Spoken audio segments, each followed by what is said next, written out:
¿Puede una persona caminar sobre las aguas? Por ejemplo, Simón Pedro.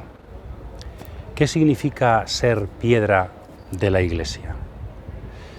Hoy os invitamos en el corazón del Evangelio según San Mateo a meditar sobre aguas y rocas. Cómo una persona puede hundirse en las aguas y a la vez ser roca. Pedro, la fe todo lo hace posible. Cautivados por la palabra. Hoy vamos de fundaciones. No de fundaciones de ciudades, sino de fundaciones de un reino, de una iglesia que está fundamentada sobre la fe en Jesucristo, entregado y resucitado. Bienvenidos.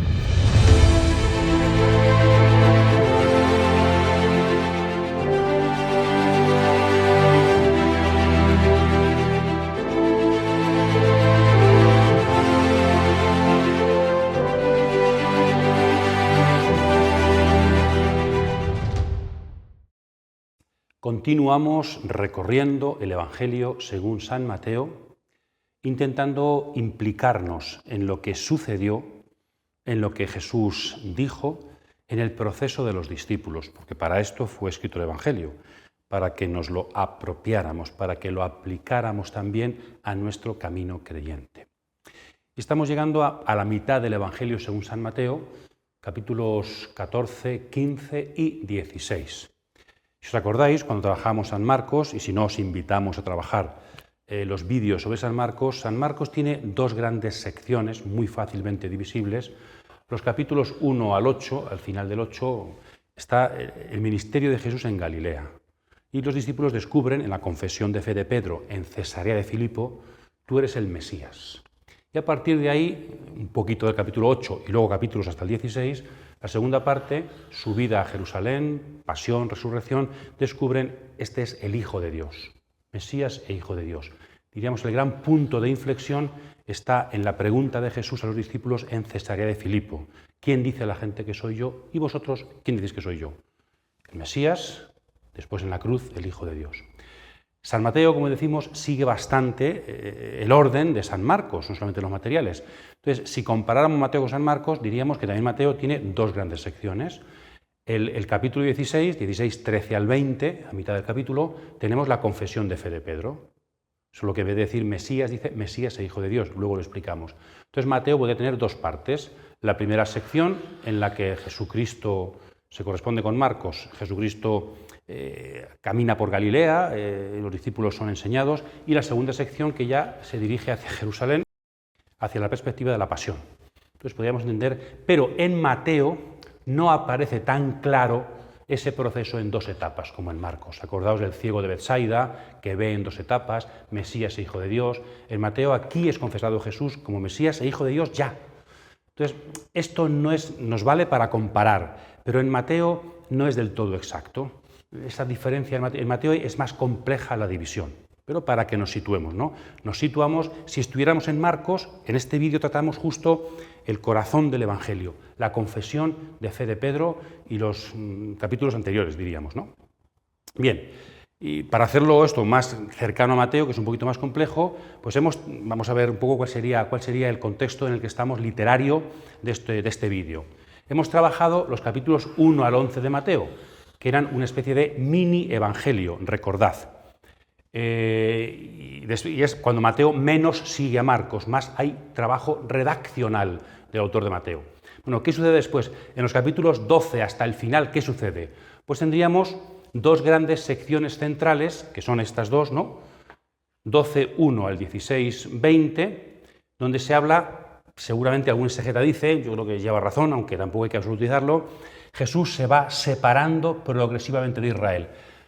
El capítulo 11 acabó, esto no va bien, pero hay una nueva oportunidad. Pues vamos a ver cómo esa oportunidad no se acaba de cumplir. Jesús se va separando, distanciando de Israel y sus autoridades. No creen en él. Estos capítulos. Y después, ahí está la confesión de fe de Pedro. Y después de estos capítulos, ha salido de Israel Jesús y va fundando una comunidad nueva con una vida diferente. Entonces, la perspectiva no solamente cristológica, sino eclesiológica del camino de Jesús. Jesús e Israel, Jesús es el Mesías de Israel, pero se va a ir separando de Israel para fundar una nueva comunidad la Iglesia y decirnos cuáles son las claves de esa vida de la Iglesia. Dos secciones fundamentales, porque después ya, al acabar el capítulo 20, Jesús entra en Jerusalén, tiene el ministerio en Jerusalén, pasión, resurrección. Entonces, veis, podríamos dividir, ¿no?, el comienzo de Mateo, después de estas dos secciones, y después ya el ministerio de Jesús en Jerusalén y su pasión. Entonces, estos dos grandes bloques. Bueno, pues este bloque primero, a su vez, se subdivide, diríamos, en dos. La semana pasada, el vídeo anterior, trabajábamos esta sección, capítulos 12 y 13. Capítulo 12, las controversias de Jesús. Capítulo 13, el discurso en parábolas. Y después tenemos otros textos narrativos hasta llegar a la confesión de fe de Pedro. Bueno, pues la segunda parte de la primera sección, es lo que queremos trabajar en este vídeo. La culminación del ministerio de Jesús en Galilea. O también la culminación de la ruptura, de la separación entre Jesús y su pueblo, al cual ha venido como Mesías. Este es el vídeo que os proponemos hoy, en continuación con el vídeo que os proponíamos anterior sobre las parábolas y las controversias. Seguimos avanzando. Este vídeo, a su vez, siempre la división creo que es importante, no para hacernos líos y aprendernos nada, sino porque divide y vencerás, porque cuando las cosas se dividen, se organizan, son más fácilmente abarcables. Entonces vamos organizándolo poco a poco. Bueno, pues el vídeo de hoy, hay muchas opiniones, pero yo creo que nos ayuda, esta que os voy a poner aquí, se dividiría en tres secciones y después iremos desarrollando alguna palabrita de cada una de esas tres secciones, el vídeo de hoy. Teniendo como clave lo de Jesucristo se aparta de Israel, se aparta de Israel. Tendríamos estas tres secciones, ¿no? Capítulos, el final del 13 hasta el final del 14, esto sería Juan Bautista es asesinado y Jesús se retira. Provoca en Jesús eso, la huida retirada de Jesús. Se aparta, queda un poco menos pública su presencia. Después hay una disputa con los fariseos, que también está en Marcos, claro, sobre lo puro y lo impuro, la verdadera pureza. Eso provoca escándalo en los fariseos y Jesús se retira, por segunda vez, a Fenicia. Allí hará algún milagro. Esta es la sección, ¿no? Y después, igual que le habían pedido un signo en el capítulo 12, y había también disputas, le piden por segunda vez le piden un signo, y eso va a provocar que Jesús se retire a Cesarea de Filipo, y allí será la confesión de fe de Pedro. Entonces, triple circunstancia que provoca una triple retirada en Jesús, cada vez más alejado del pueblo y sus autoridades, y cada vez más centrado en su propia comunidad, en la comunidad de los discípulos. Toda esta sección, en el fondo, no es sino una reedición por parte de Mateo de lo que llamábamos en San Marcos la sección de los panes, si la habéis trabajado en anteriores vídeos. En Marcos ya lo trabajamos, por eso aquí no vamos a trabajar cada texto, porque mucho de ellos sería repetir lo que explicamos en Marcos. Entonces, Mateo sigue con cierta libertad la sección de los panes en Marcos. Lo que pasa es que aquí ya Mateo, por ejemplo, no pone el envío de los discípulos, porque yo lo he puesto en el capítulo 10, y alguna otra perícopa también falta en Mateo, y algunas, en cambio, son nuevas en Mateo.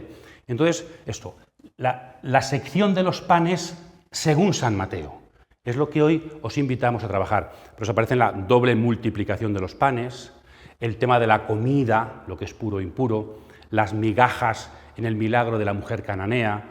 El tema de los panes es un tema simbólico, teológico de fondo, el tema de la comida, que recorre toda esta sección, porque en el fondo es el tema en el que se produce la ruptura entre Israel y la Iglesia, ¿no? Acordaos de los Hechos de los Apóstoles. ¿Qué podemos comer? ¿Con quién podemos comer? ¿Los paganos pueden sentarse a comer con nosotros? Se está produciendo una novedad, un alejamiento de la interpretación judía de las leyes y una apertura a una nueva comunidad que tendrá una nueva forma de comer en torno a un pastor definitivo, que es el Mesías de Israel. Vamos a trabajarlo despacio.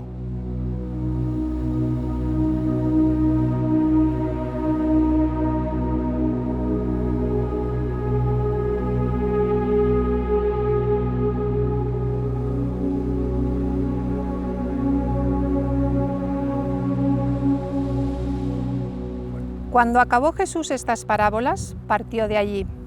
De vuelta a su patria, se puso a enseñarles en su sinagoga, de tal manera que se preguntaban maravillados: ¿de dónde le viene a este esa sabiduría y esos milagros?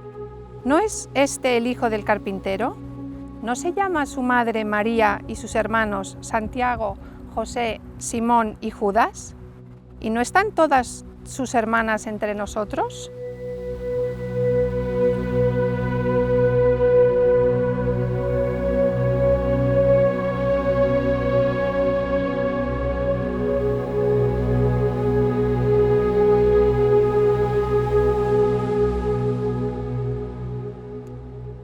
Vamos a trabajar la primera parte de este vídeo, de esta sección, ¿no?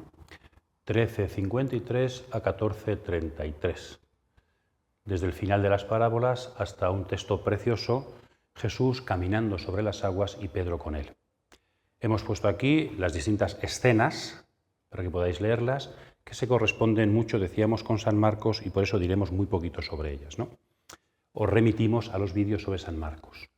En la primera, Jesús va a Nazaret, que San Mateo insiste que es su patria, para después decirnos que ningún profeta es bien recibido en su patria. Hay, creo, un doble nivel de significado en su patria. Su patria en Nazaret se refiere a aquel episodio concreto en donde la gente se escandalizó de Jesús. Ese es un tema importante, el escándalo. Acordaos del capítulo 11, ¿no? Dichoso aquel que no se escandaliza de mí. Bueno, pues aquí la gente se va a escandalizar de Jesús, en concreto sus paisanos. Entonces, su patria es Nazaret y se refiere a aquel acontecimiento concreto y único. Pero también su patria es Israel. Entonces, ningún profeta es bien recibido en su patria, no tiene solo un significado puntual para esta escena, sino que se está refiriendo a todo el Evangelio, como Jesús está anunciando en el fondo que no es recibido en su patria Israel. Esta escena específica es signo de todo el rechazo que Jesús va a encontrar en su amplia patria, que es el pueblo elegido. Entonces Jesús se admira de la falta de fe. También la falta de fe en sus paisanos acabará con Pedro como poca fe. No es lo mismo la falta de fe que la poca fe, que podría encerrar, diríamos, esta sección. Después, también siguiendo a Marcos, Herodes Antipas, que es tetrarca de Galilea y de Perea, donde Jesús predica, persigue a Juan Bautista, persiguió, y se cuenta aquí porque se confunde quién es Jesús. En esa identificación de quién es Jesús, si es Juan Bautista, si es, pues se nos cuenta de forma en flashback, de forma en analepsis, lo que ya había sucedido, ¿no? Como Juan Bautista fue perseguido por Herodes por defender la verdad, y eso provoca en Jesús, versículo 13, la retirada, la huida. En Marcos decíamos que la muerte de Juan Bautista estaba relacionada con la misión de los apóstoles. En Marcos ha desaparecido la misión. Entonces no hay tanto relación martirio-misión cuanto martirio-retirada. La persecución va provocando que Jesús vaya saliendo del pueblo, porque no solamente a Jesús, sino que el pueblo tampoco acepta a Herodes. Las autoridades le han dado muerte. Entonces aquí se subraya más que en Marcos, la relación entre esa persecución a los profetas y cómo Jesús va saliendo de Israel, separándose poco a poco del pueblo elegido. Después tenemos la primera multiplicación de los panes, primera porque en Marcos, seguido por Mateo, tenemos dos multiplicaciones de los panes, en cambio en Lucas y en Juan tenemos solamente una. En Marcos los números y los lugares son muy importantes, acordaos, porque es multiplicación en la orilla judía, en la orilla pagana. Jesús, pastor de todos, judíos y paganos. En Mateo esto aparece menos claro que en Marcos. En Mateo más bien las dos multiplicaciones de los panes, que son en la orilla judía, son una forma de decir que Jesucristo ha venido efectivamente a alimentar a Israel. Pero alimentar a un Israel que va formando nuevo, porque la multiplicación de los panes es justo después de la huida de Jesús. Alimenta al pueblo, pero es un pueblo que es muy amplio, pero que se va a ir reduciendo poco a poco porque el pueblo no va a aceptar a Jesucristo. Bien, seguiremos trabajando este tema también cuando veamos la segunda multiplicación de los panes. Y después el texto que querría yo insistir más aquí es Jesús camina sobre las aguas, que está unido también en Marcos y en Juan a la multiplicación de los panes, Juan 6, o sea, esta unión está en la tradición, pero Mateo, además de poner a Jesús andando sobre las aguas, como una aparición, añade un acontecimiento, una escena en la que Pedro es protagonista. En toda esta sección central de Mateo, en los capítulos 14, 15, 16, 17, aparecen 3 escenas de Pedro propias de Mateo, o que Mateo insiste en ellas, y que se han fijado los autores, y os invito a trabajar un poquito, una especie de paréntesis, ¿verdad? 3 escenas petrinas en el Evangelio según San Mateo. La primera es esta, Pedro, ahora veremos como ejemplo de duda y de fe, como ejemplo del discípulo que tiene que confiar en su maestro, Pedro. Después, la confesión de fe de Pedro, que también es ejemplo a seguir por todos los discípulos, y Dios le concede ese primado petrino de que luego hablaremos. Y tercera, que es para próximos vídeos, donde aparece el tributo al templo, Jesús y Pedro teniendo que dar tributo. La relación muy cercana entre Jesús y Pedro en el Evangelio según San Mateo. Dicen los investigadores que el Evangelio de Mateo pertenece al ámbito de Siria, Antioquía, y según la tradición Pedro habría pasado por Antioquía y habría sido, según la tradición, primer obispo de Antioquía. Entonces la importancia de Pedro en la comunidad de Mateo, en aquella iglesia, pero también la importancia de Pedro históricamente hablando para toda la iglesia. Hablaremos de ello sobre todo en este segundo caso, ¿no? Entonces Mateo quizás sea el Evangelio que más subraya la importancia de San Pedro.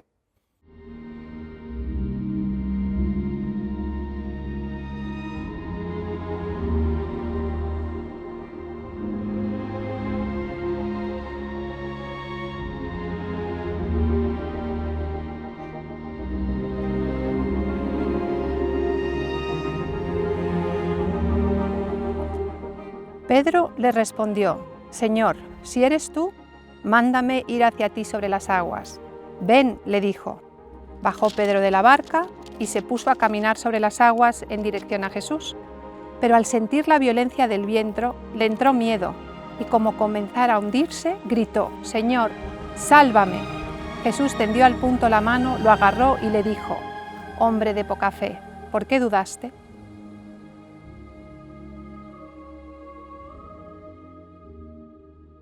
Bien, pues vamos a ver un poquito en qué consiste esa escena de Pedro y Jesús caminando sobre las aguas. Soy yo, no temáis. Entonces Pedro reacciona: si eres tú, Señor, mándame ir hacia ti. Un signo, Pedro pide un signo, Pedro quiere participar en la capacidad de Jesús de andar sobre las aguas. Pedro quiere seguir a Jesús hasta en lo imposible, seguir a Jesús hasta por el mar. Y Jesús le llama: ven. Es posible, el deseo de Pedro se cumple, es posible seguir al Maestro incluso en sus milagros, incluso en cosas inverosímiles, es posible. Y Pedro se pone a caminar. Fijos los ojos en Jesús, llamado por Jesús, Pedro se pone a caminar sobre las aguas. Pero, en el fondo eso es la fe, ¿no? Caminar detrás de Jesús, donde Él está, llamados por Jesús. Pero cuando siente el viento, cuando deja, diríamos, eso no lo pone el texto, decimos nosotros, pero cuando deja de mirar a Jesús y siente sobre su epidermis, sobre su carne, el viento, y experimenta que debajo de sus pies está el mar, entonces le surge el miedo. Pedro tiene miedo porque sabe que sobre el mar no se puede caminar, sabe que el viento es una fuerza poderosa más que él. Y entonces ese miedo provoca en él la duda y hace que se hunda. Cuando Pedro deja de mirar a Jesús y se mira a sí mismo, diríamos hoy, cuando Pedro es realista, se da cuenta de que el mar está bajo sus pies, de que el viento arrecia, duda. Ese realismo de Pedro, esa falta de fe, veremos, le hace hundirse. Porque uno, si camina sobre el mar, se hunde. Es que eso es real, se hunde. ¿Por qué no se estaba hundiendo Pedro? Porque estaba Jesús allí. Pero cuando pierde la perspectiva de Jesús, se hunde. Y entonces grita, claro, no se queda, me hundo, me ahogo y me muero. No, Señor, sálvame. Lo mismo que los discípulos habían hecho, acordaos, en el capítulo anterior, el vídeo anterior, en la tempestad calmada. Señor, sálvanos, Kyrie eleison. Pues aquí tenemos, Señor, sálvame. Y Jesucristo salva a Pedro, pero como también había hecho en la escena de la tempestad calmada, hombres de poca fe, hombre de poca fe, ¿por qué has dudado? No es que Pedro no tenga fe, como lo de su patria, sino que no tiene fe suficiente.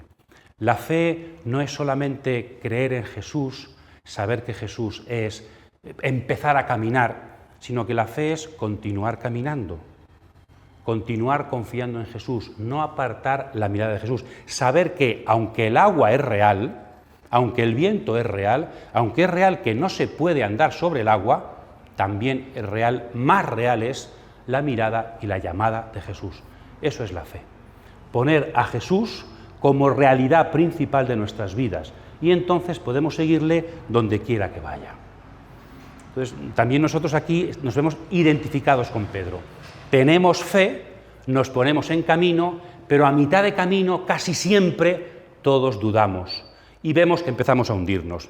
¿Cuál es la solución? Gritar al Señor, buscar al Señor, volver a mirarle a Él, para que Él pueda volver a llamarnos. Dejar de mirar a las aguas, dejar de mirar a mis fuerzas, a mi perspectiva, al viento que me atemoriza, para mirar a Jesús y dejarme llamar por Él, para coger su mano y que pueda levantarme. Y entonces la ayuda de Jesús a Pedro hace que el viento se tranquilice, pero antes, fijaos, antes no, después, antes del viento tranquilizarse, Pedro es salvado. No es que Jesús quite el viento para que Pedro se quede tranquilo. Jesús quita las dificultades y ya Pedro y le pone debajo un... No, mientras hay viento, mientras Pedro se hunde, Jesús salva a Pedro. Y después de salvarlo, el viento se calma. Eso es muy importante para creer en nuestras circunstancias, ¿no? Jesucristo no quita dificultades y luego después nos sentimos a gusto, no. Jesucristo nos ayuda en las dificultades y después cesan las dificultades. ¿Y eso qué provoca? La ayuda a Pedro provoca que los demás discípulos confiesen a Jesús. Verdaderamente este hombre es el Hijo de Dios. Primera vez que aparece en Mateo esta confesión plena de fe, que en Marcos solo aparecerá en la cruz, el centurión. En Mateo ya aparece. Y creo que esto es interesante, ¿no? La ayuda de Jesús a una persona, a Pedro, provoca la fe, la confesión de fe de otras personas.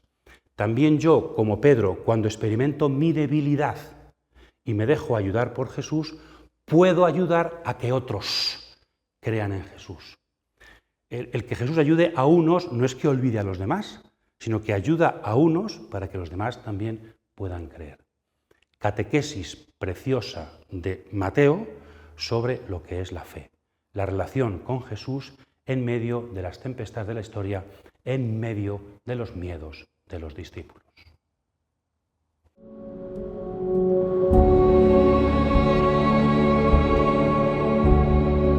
Se acercaron entonces a Jesús algunos fariseos y escribas venidos de Jerusalén y le dijeron: ¿Por qué tus discípulos transgreden la tradición de los antepasados?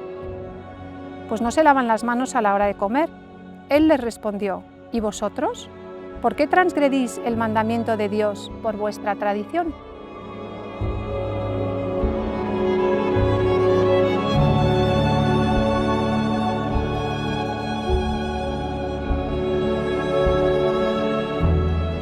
Avanzamos, vamos a la segunda sección, la segunda retirada de Jesús en el texto que hoy estamos trabajando, ¿verdad?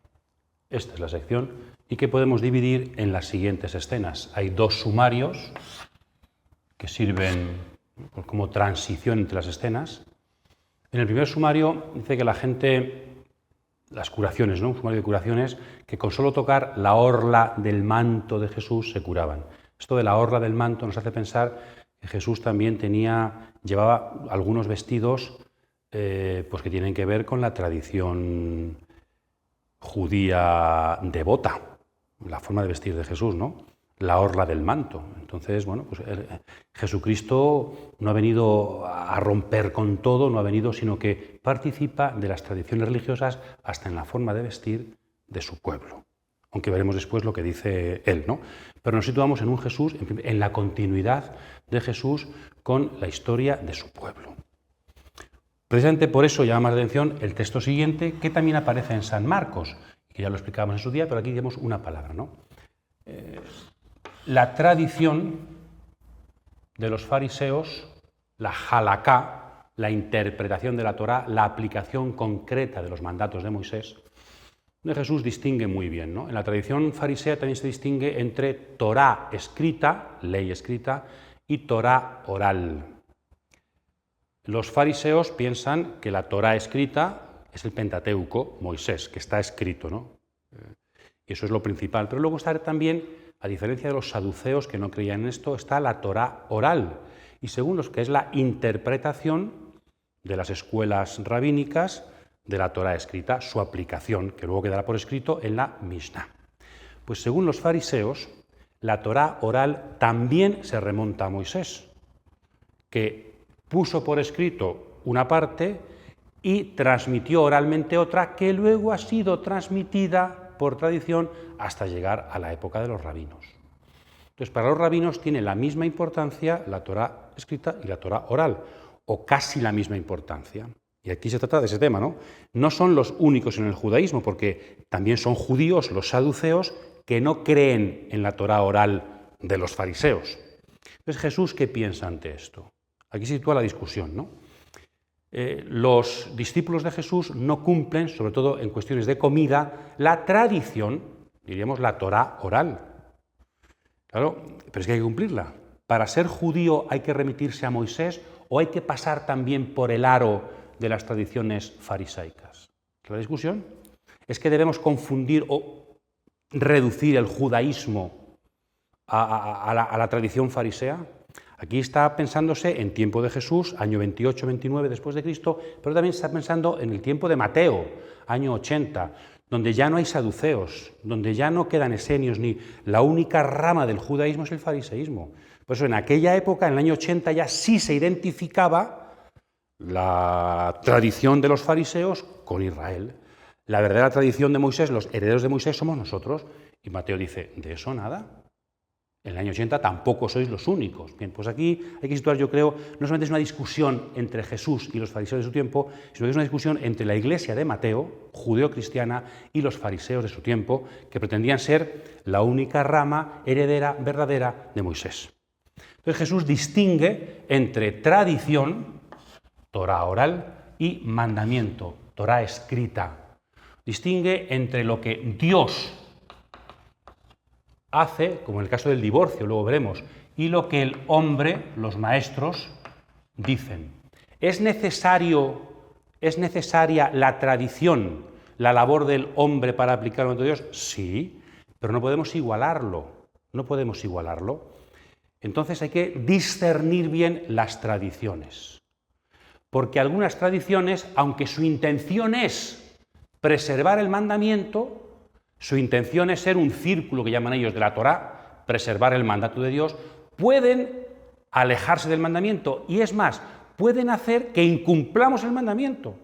No solamente no están en la línea del mandamiento, sino que hasta nos hacen imposible cumplir el mandamiento. Y Jesús pone algún ejemplo en honrar padre y madre. Entonces esto tenemos que tener cuidado porque puede pasar en tiempo de los fariseos, en el año 30 con Jesús, en el año 80 con Mateo, y puede pasar hoy. No solamente en los fariseos del judaísmo, sino también en los mejores católicos del cristianismo.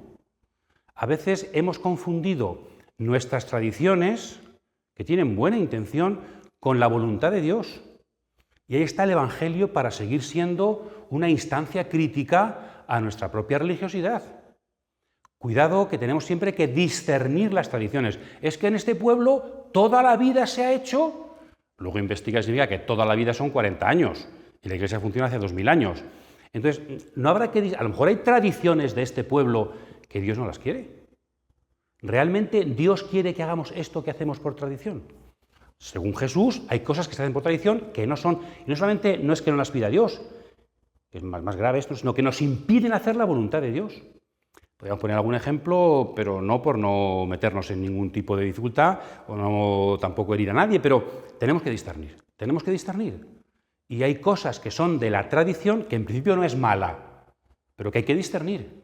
Y hay que ver si de verdad corresponde con el mandato de Dios.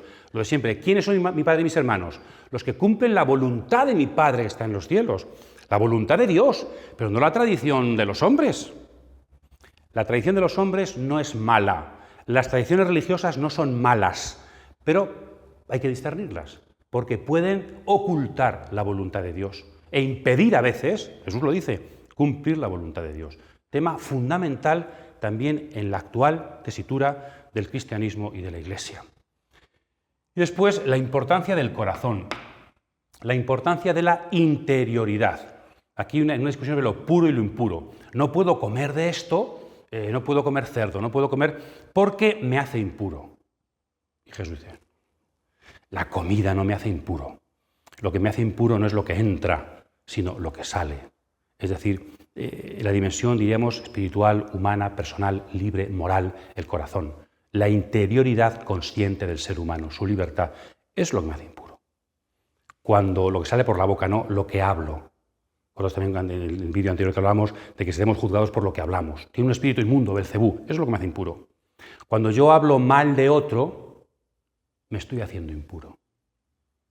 Cuando yo transmito una doctrina que no es de Dios, que no es, e intento fomentar eso me hace impuro, no el tipo de comidas que hago. Entonces, cuidado también con una religiosidad de comidas, comer esto, no comer aquello, ayunar, y luego una religiosidad que no tiene en cuenta la palabra, el corazón, lo que pensamos y decimos. Religiosidad interior. ¿Y esto qué provoca? Dicen los discípulos, esto lo insiste más Mateo que Marcos, la reacción, o doble reacción. Maestro, que los fariseos se escandalizan, otra vez se escandalizan, les haces tropezar con lo que dices. Y Jesús pone dos ejemplos. Bueno, es que el ejemplo de la planta y el ejemplo del ciego. Una planta que Dios no ha plantado será arrancada de raíz. Nos recuerda al símil de los sarmientos en Juan 15, ¿verdad? El sarmiento que no está unido a la vid se arranca. Pues aquí la planta se puede referir a los fariseos o a algunos fariseos que en el fondo si no siguen a Jesús, si no comprenden a Jesús es porque no son planta de Dios. No han sido plantados de Dios y por eso no tienen futuro. Como la casa cimentada sobre arena del capítulo 7. Si no está cimentada sobre roca, que es el cumplimiento de la voluntad de Dios, se va a hundir. Pues también aquí el ejemplo de la planta que va a ser arrancada. Si no hemos sido plantados por Dios. Y luego ciegos. No ven, no vemos, no comprendemos a Jesús, no comprendemos los mandamientos de Dios. Y lo peor no es que sean ciegos, sino que son ciegos convertidos en guías. Entonces, si un guía ciego conduce a los demás, no solamente él cae en el hoyo, sino hace caer a los demás en el hoyo. Y eso también no tiene mucha actualidad. No puede haber también hoy en la religión muchos ciegos que pretenden ser guías. Muchas personas que no comprenden la doctrina de Jesús y están llevando por su propio camino, no por el de la voluntad de Dios, a mucha gente. Están no solamente cayendo ellos en el hoyo, sino haciendo caer a los demás. Esto es una advertencia, creo, muy seria por parte de Jesús. Y seguramente se refería a que ya desde el principio del cristianismo empezaba a haber gente pues, que llevaba a los demás a su interpretación de las cosas, a su visión de las cosas, a su ideología, no buscando la voluntad de Dios. Después veremos frente a esto Pedro. Tú eres la roca, atar y desatar. Después lo veremos. Pero por ahora los fariseos, ¿no? Y frente a esa reacción, la reacción de los discípulos comandados por Pedro. La importancia, decíamos hace un instante, de Pedro en la comunidad de Mateo. Señor, pues explícanos a nosotros esta parábola, para que no nos escandalicemos, explícanos. A diferencia de los fariseos, que ya creen comprenderlo todo, que tienen su idea, que tienen su tradición, los discípulos basan su tradición en la interpretación que Jesús hace de la Torá.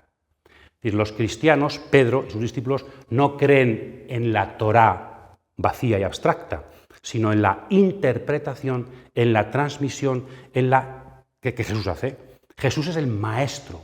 Para los esenios de Qumran estaba el maestro de justicia. Pues algo parecido para los cristianos, el maestro de justicia, el verdadero intérprete de la ley, el verdadero intérprete de la voluntad de Dios es Jesucristo. La única forma de superar nuestras tradiciones y no escandalizarnos para comprender bien dónde está lo puro y lo impuro es escuchar a Jesucristo. La interpretación desde Jesús de la Torá, de la Biblia, nos hace ir por el buen camino. Tenemos que tener paciencia y humildad, sentarnos y preguntarle a Jesucristo, Maestro, explícanos la parábola. Maestro, explícanos la ley. Maestro, haznos ver cuál es la voluntad de Dios.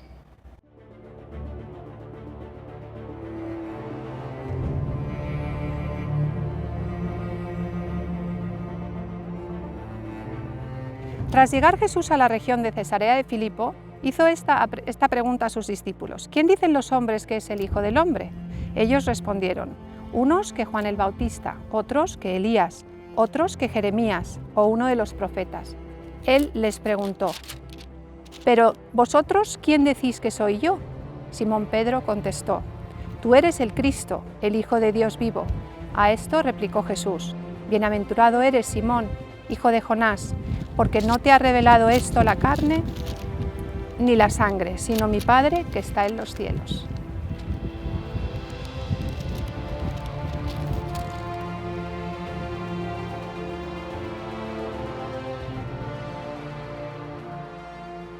Pasamos a la tercera y última escena que provoca salida de Jesús en esta sección al corazón del Evangelio según San Mateo. Capítulo 16, versículos 1 al 20. Esta demanda de signos, estamos con los fariseos y los saduceos que ocupan estas dos escenas. Y como ya habían dicho en el capítulo 12 también ya, se le pide a Jesús un signo del cielo. Tenemos uno de los muchos duplicados que tenemos en Mateo. Seguramente porque ha recibido una tradición de Marcos, no hay signos, que estaría aquí reflejada, y una tradición de Fuente Q, el signo de Jonás, que estaría reflejada en Mateo 12. ¿No? Entonces aquí no hay ningún signo, eso sí, para no ser incompatible con Mateo 12, sino el de Jonás, pero no lo explica. Entonces signos, muéstranos un signo del cielo para que podamos creer. Y Jesús les pone la comparación de la meteorología. ¿Sabéis distinguir los signos del tiempo, de la meteorología, cuando va a llover, cuando va a hacer bochorno, y no sabéis distinguir los signos de los tiempos? Esa expresión importante, los signos de los tiempos. Entonces Jesús está diciendo que hay signos. Los tiempos, es una palabra que significa fundamentalmente los tiempos mesiánicos. No sabéis ver cómo Dios manifiesta. Antes en el capítulo 11 le había pedido también si era el Mesías Juan Bautista, y Jesús le dio unos signos. Esos mismos signos son lo que Jesús está haciendo.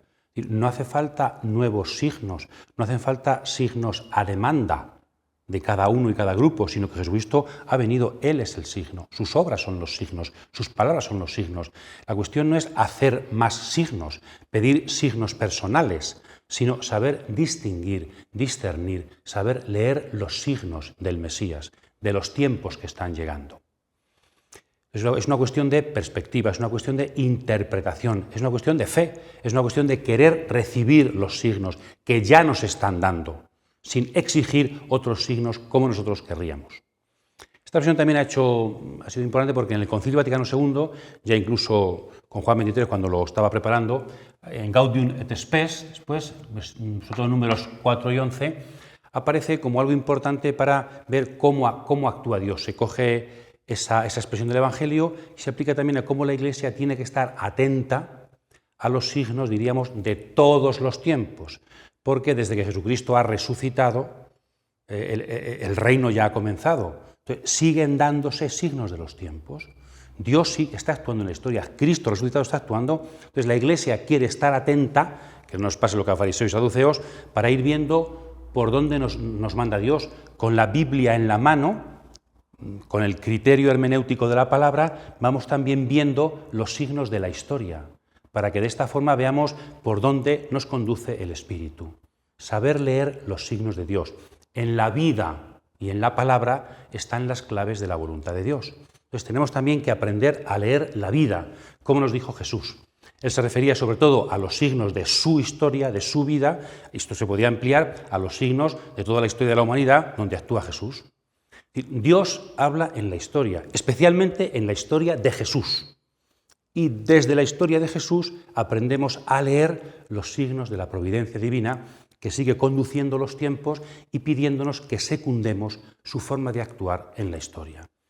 Aprender a leer, aprender a discernir, aprender a buscar la voluntad de Dios en medio de la realidad, en medio de lo que sucede. Quizá querríamos que el mundo fuera de otra manera, quizá querríamos que la historia funcionara en otra dirección, pero esta es la historia que tenemos y ahí debemos interpretar la voluntad de Dios y ahí debemos responder también con nuestra ética y nuestro comportamiento. Importante entonces el tema de los signos, de los tiempos que debemos aprender a leer. Después, un texto también de Marcos, tened cuidado porque habían tomado solamente un pan, le faltaba panes, qué poca fe tenéis.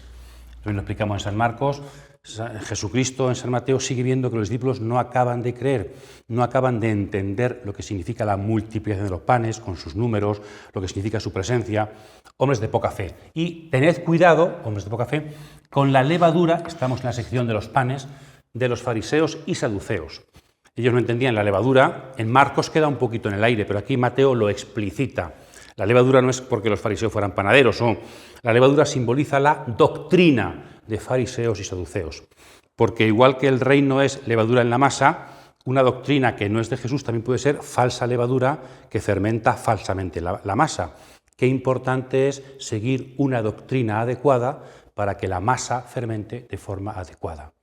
Tenemos que tener cuidado de las doctrinas de los fariseos y saduceos que pretenden ser maestros del pueblo y sabemos que Jesús solo es el maestro, que Él nos trae la perspectiva de Dios.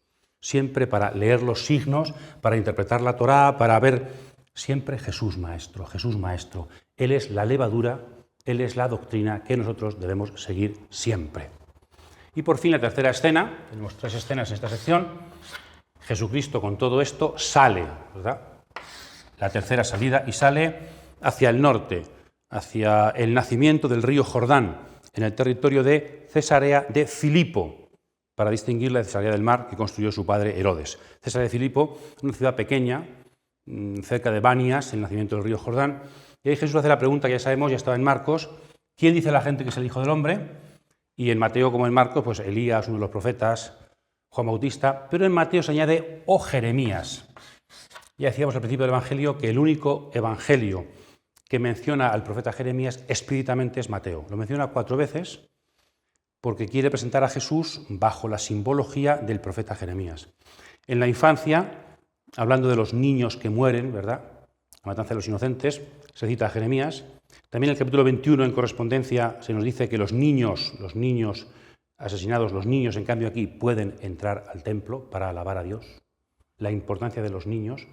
Aquí en este texto, 16:14, Jesucristo interpretado como Jeremías, y después con la muerte de Judas, que se cumple una profecía de Jeremías.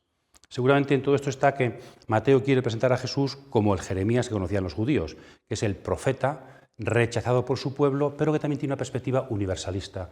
Aquí aparece enterramiento para extranjeros, que se compra un campo, la dimensión universal de la misión de Jesús en San Mateo. Perseguido y universal. Jesucristo también se le puede comprender desde la figura profética de Jeremías.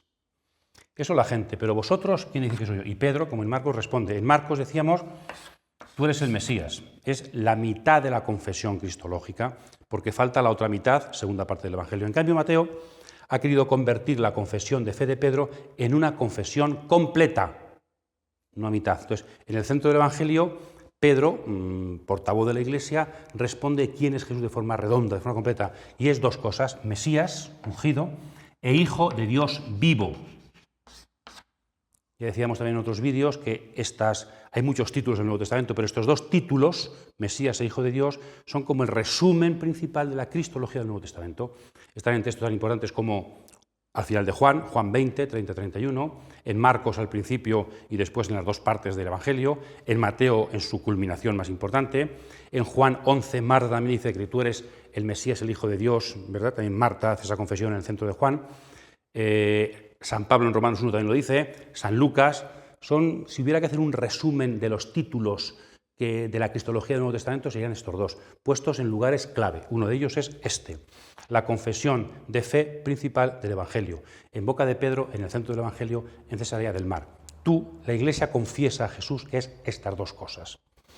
Y en Mateo, solo en Mateo, aparece una respuesta de Jesús a Pedro. No solamente tú has dicho que yo soy el Mesías, yo ahora te digo que tú eres Pedro. Jesús es confesado por Pedro y gracias a esa confesión de fe, Jesús nombra a Pedro roca, llave, mayordomo. Vamos a explicar ese nombramiento de Pedro, esa respuesta de Jesús a Pedro, porque es uno de los textos más densos del Evangelio según San Mateo. La primera respuesta de Jesús, la primera afirmación es un macarismo, dichoso tú, una bienaventuranza, como las del capítulo 5. Dichoso tú, Simón. ¿Por qué eres feliz? ¿Por qué te proclamo dichoso en esta dicha del reino que llega con Jesús? porque tu sabiduría no proviene de ti, sino que te lo ha revelado mi Padre. Se está cumpliendo en Pedro lo que se proponía para todos. ¿Quién puede conocer al Padre y quién puede conocer al Hijo? Aquel a quien el Hijo se lo quiera revelar. Solamente si el Padre nos revela al Hijo podemos conocerlo. Solamente si el Hijo nos revela al Padre podemos conocerlo. Entonces, eres un caso especial de lo que Jesucristo prometió. Y por eso eres dichoso. Casi podríamos decir que es una pequeña humillación, entre comillas, ¿no? Porque si hubiera dichoso tú que eres muy inteligente y sabes más que nadie. No, sino que si sabes esto es por revelación. Es por gracia, no es por valía, por virtud, por esfuerzo, por estudio, por gracia. Y aquí una pequeña reflexión o pequeña pregunta. ¿Qué nos hace más felices? ¿Conseguir las cosas con esfuerzo o conseguir las cosas como regalo? ¿Qué nos hace más plenos, más alegres, más dichosos, más felices? Podríamos pensar que aquello que cuesta más trabajo, en lo que yo me he esforzado, que es mérito propio, me hace más feliz que aquello que me regalan.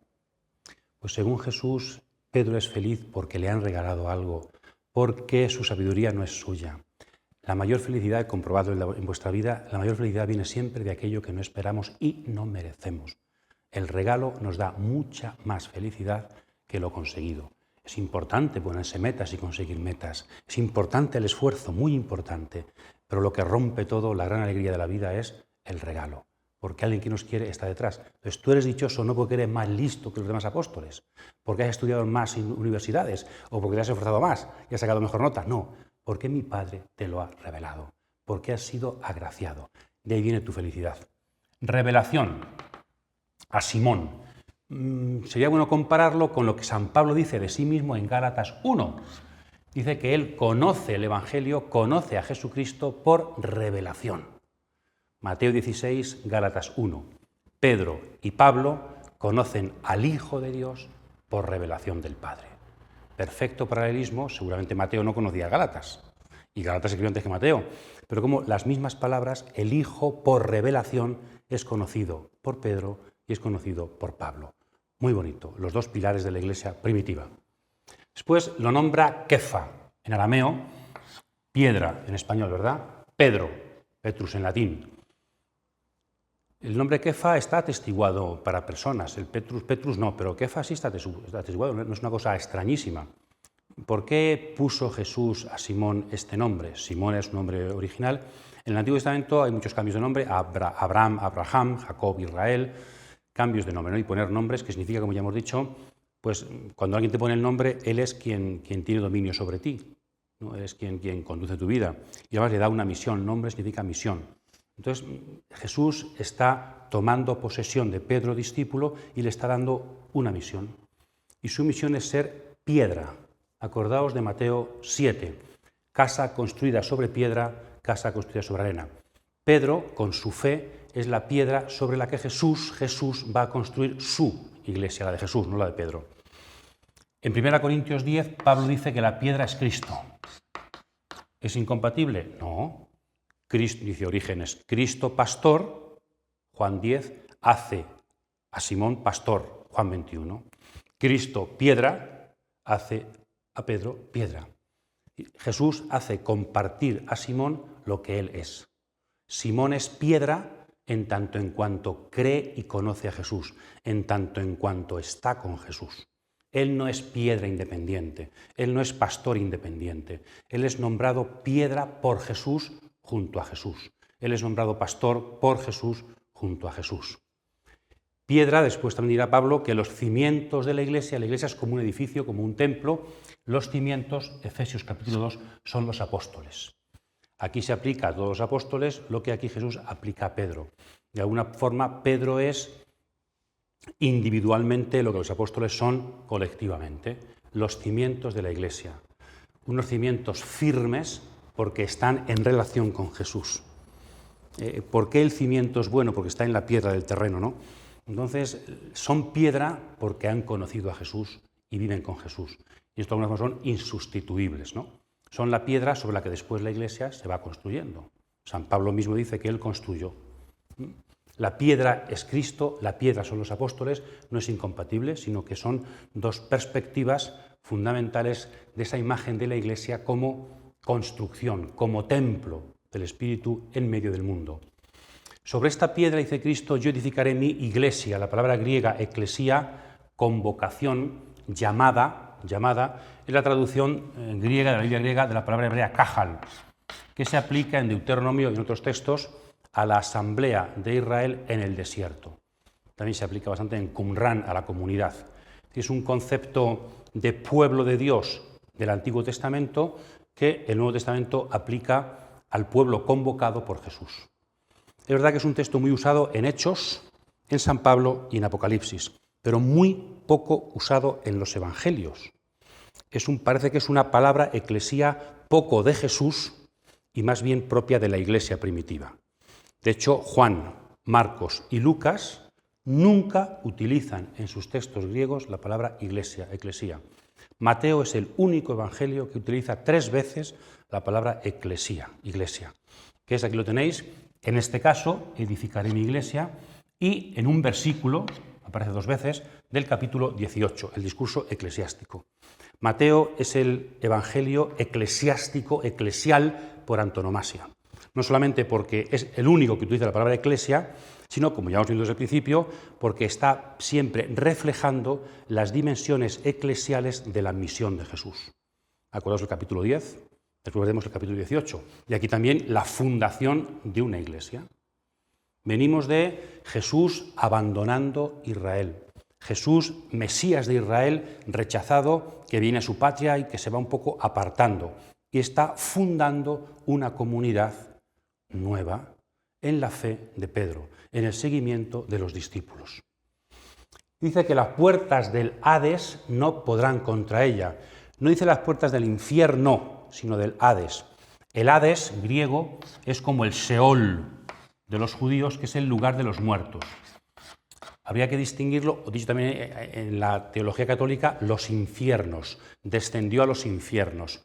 Pero el infierno definitivo, la condenación eterna, no es el Hades. Eso sería la Gehenna o el Gehinnón para los judíos. Eso es distinto. No son las puertas del infierno, sino las puertas del lugar de los muertos, las que no pueden contra él. ¿A qué se refiere esto? Se podría referir a las fuerzas del mal, a las fuerzas de los ángeles malignos. Aquí, en Isaías 45, se aplica a que Dios le concede a Ciro abrir todas las puertas de las murallas de todos los sitios, él vence y rompe toda puerta. Parece que puerta del Hades significa la muerte. Estar a las puertas del abismo es que me voy a morir. Entonces, el sentido parece más original de este texto no es tanto que hay una lucha mítica sino que la muerte no va a poder con la Iglesia. La Iglesia va a existir, fundada sobre Pedro, porque Cristo, Mateo 28, 20, está con vosotros todos los días hasta el fin del mundo. El sentido original de esta expresión parece ser, no es que no venza, sino que no prevalecerán. La muerte no va a visitar a la Iglesia hasta el fin de los tiempos. Hace poco, caminando por mi ciudad, una pareja me decía, la mujer que decía a su marido, la Iglesia se va a acabar. Mi marido dice que la Iglesia se va a acabar. Según Jesucristo, evidentemente no. Las puertas del Hades no pueden con la Iglesia, porque el resucitado, el viviente, la ha fundado sobre la roca perenne de la fe de Simón, de Pedro, de los apóstoles. Y te daré una misión, la misión de Pedro. Aquí empieza la misión fundamental de Pedro. Él es roca, piedra, y también va a tener las llaves. Eso aparece citando un texto de Isaías donde aparece un cambio de mayordomo. Las llaves las tiene el portero, o más que el portero, el mayordomo, el ama de llaves, que tiene dominio sobre toda la casa. Más que portero, aparece aquí Pedro como mayordomo. Y aunque se le ha puesto siempre como el portero del cielo en el futuro, en el fondo le están dando las llaves del reino de los cielos ya ahora. O sea, es una misión terrena de Pedro, más bien. Pedro es el mayordomo de la Iglesia, es el mayordomo de la casa que Jesús construye. Luego todo esto ha dado origen, ya digo, a Pedro siempre simbolizado con unas llaves en el arte y la iconografía, y también como que en el cielo, cuando vayamos al cielo, se dice, ¿no? Llegará San Pedro, que está en la puerta, el portero celeste, y nos dirá, bueno, y ahora, Es una interpretación, pero no parece que es lo más original, sino más que portero, mayordomo, es aquel que, bueno, pues el principal, el siervo principal de la casa del Señor, de la casa de Cristo. Ese es Pedro, ¿no? ¿Y esas llaves, para qué son las llaves? ¿Para qué sirven las llaves? Para que tengamos accesos, para que las puertas se abran. Y esto tiene que ver con la siguiente expresión, atar y desatar. Atar y desatar es una expresión rabínica que puede significar muchas cosas. Se puede aplicar la expulsión de demonios, atar a un demonio o desatarlo, que se quede libre, ¿no? O también atar y desatar puede ser en un juicio. Atar es condenar, encerrar a alguien, desatar es liberar, inocente. O también, sobre todo, al aspecto doctrinal de los rabinos. Atar y desatar significa una doctrina, ¿no? Cómo interpretar una doctrina para de esta forma que sea correcta o no correcta o más abierta su interpretación. De hecho, aquí parece que la línea, sobre todo, está una línea doctrinal. La misión de Pedro sería interpretar la doctrina de Jesús correctamente para que la gente tenga acceso al reino de los cielos. Abrir puertas con su predicación doctrinal y con su correcta interpretación. Justo lo contrario a lo que dirá Jesús de los escribas y fariseos en Mateo 23:13, que con su doctrina cierran las puertas del reino. Ni entráis vosotros ni dejáis entrar. Pues Pedro sería lo contrario a la función que están ejerciendo los rabinos, que es cerrar puertas con su interpretación de la ley. La misión de Pedro, la llave es para abrir acceso al reino. Esa misión de Pedro, en el capítulo 18, se dará a todos los discípulos. Pedro realiza personalmente lo que toda la Iglesia, con sus ministros, debe hacer colectivamente, que es abrir las puertas. Con su doctrina, que la gente pueda entrar y acceder al reino. En el capítulo 18, si aquí se subraya más en el 16 el aspecto doctrinal, aquí quizás se subraya más el aspecto jurídico, el aspecto también de perdonar, después se aplicó en la historia de la Iglesia excomulgar, admitir de nuevo a la Iglesia, y aquí habría que relacionarlo con Juan 20, a quienes perdonéis los pecados les quedan perdonados, a quienes retengáis quedan retenidos, perdonar, retener, atar, desatar. En el cielo quedará atado en la tierra, lo que atéis en la tierra quedará atado en el cielo. Entonces es una expresión que puede interpretarse de muchas formas. En la historia de la Iglesia, digo, se ha interpretado mucho desde el sacramento de la penitencia. Lo que aquí perdonéis queda perdonado, desde Juan. Lo que aquí no perdonéis queda sin perdonar. O también eso, a la excomunión o volver a aceptar a alguien en la Iglesia. Entonces es un amplio abanico de sentidos. El sentido más original parece el de una doctrina, como los rabinos, correcta en línea de Jesús para abrir puertas, no como los escribas que cierran puertas. Pero otras posibles, e históricamente han sido así, interpretaciones, pues perdonar pecados, aceptar que la gente que ha sido excomulgada vuelva a la Iglesia, ese poder fuerte que Pedro tiene en la tierra porque Jesucristo se lo ha dado y tiene consecuencias definitivas para el cielo. Y luego una pregunta final. ¿Esta función de Pedro es solo de Pedro o va más allá de Pedro? Bueno, parece que en Mateo 18 va más allá de Pedro, es de Pedro y de los discípulos, ministros, discípulos, pero según la Iglesia Católica, aquí se fundamentaría, junto con Lucas 22 en la última cena, confirma a tus hermanos, y en Juan 21, me amas más que estos, apacienta mis ovejas, son los tres textos, Mateo 16, Lucas 22 y Juan 21, del primado de San Pedro, que sería el origen del primado del obispo de Roma, iglesia fundada por San Pedro y donde están enterrados San Pedro y San Pablo. Esto, cómo interpretarlo, es un tema muy difícil, muy ecuménico, pero podríamos decir, yo creo, sin tampoco meternos en grandes, que Pedro en Mateo tiene un doble significado. Primero es símbolo de todo discípulo, esto San Agustín lo dice, aquí también, de hecho después va a decir, eres Satanás, muy bien Pedro, eres Satanás, como todo discípulo. Antes caminando sobre el lago, hombre de poca fe, Pedro es el símbolo de todo discípulo. En Pedro, también aquí, podríamos aplicarlo a todo discípulo. Pero por otro lado, Pedro tiene también una función individual única, histórica, propia de él, que según la exégesis de los hermanos protestantes, pues es que se acaba con él. Entonces, si tiene esta doble dimensión, símbolo del discípulo y también una función única como individuo, la pregunta es, ¿esto se circunscribe solamente al siglo I? ¿O Pedro como símbolo del discípulo también se puede aplicar al siglo XXI? Creo que sí, ¿no? Entonces, la segunda parte, ¿por qué no también? Pedro como ministerio único no se puede aplicar también. De hecho, cuando se escribe Mateo, Pedro ya ha muerto. ¿Por qué se escribe este texto? Es una interpretación, pero es la que la Iglesia Católica hace. Parece muy verosímil que aquí se esté pensando en una continuación de este ministerio petrino, que en el fondo toda la Iglesia participa de él, claro que sí, pero que en Pedro se recibe de una forma especial e individual. La Iglesia siempre ha visto aquí esa primacía del obispo de Roma, continuador de la misión especial de Pedro en la historia de Jesús. Un tema bonito, abierto, polémico, ecuménico, pero ciertamente Pedro es verdad, todos somos Pedro, pero también Pedro es único y necesitamos a Pedro para construir la Iglesia. Yo creo que aquí Jesús está invitándonos a todos a identificarnos con Pedro y a aceptar también que necesitamos el ministerio de Pedro para que la Iglesia de Jesús esté bien fundada.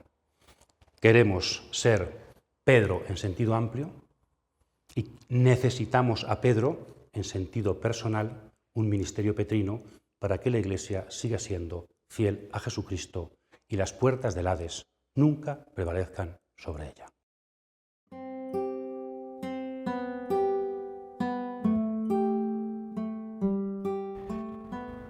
En Cesarea de Filipo hay una gran roca, montaña rocosa, de donde nace el río Jordán, en Banias. Quizá esto pudo inspirar a Jesús para hablar de Simón en aquellos territorios como roca de la Iglesia. Necesitamos a Pedro roca, necesitamos creyentes que sean roca y también creyentes que han aprendido a caminar sobre las aguas porque no se fijan en los vientos ni en sus propios cuerpos y seguridades, sino que miran delante hacia Jesús. Por eso estudiamos la palabra, por eso rezamos la palabra, cautivados por ella, porque queremos aprender caminos nuevos mirando a Jesús y queremos también servir a la Iglesia, que Él nos dé un nombre nuevo para que los demás también puedan afianzarse con nuestra sencilla fe. Feliz semana a todos.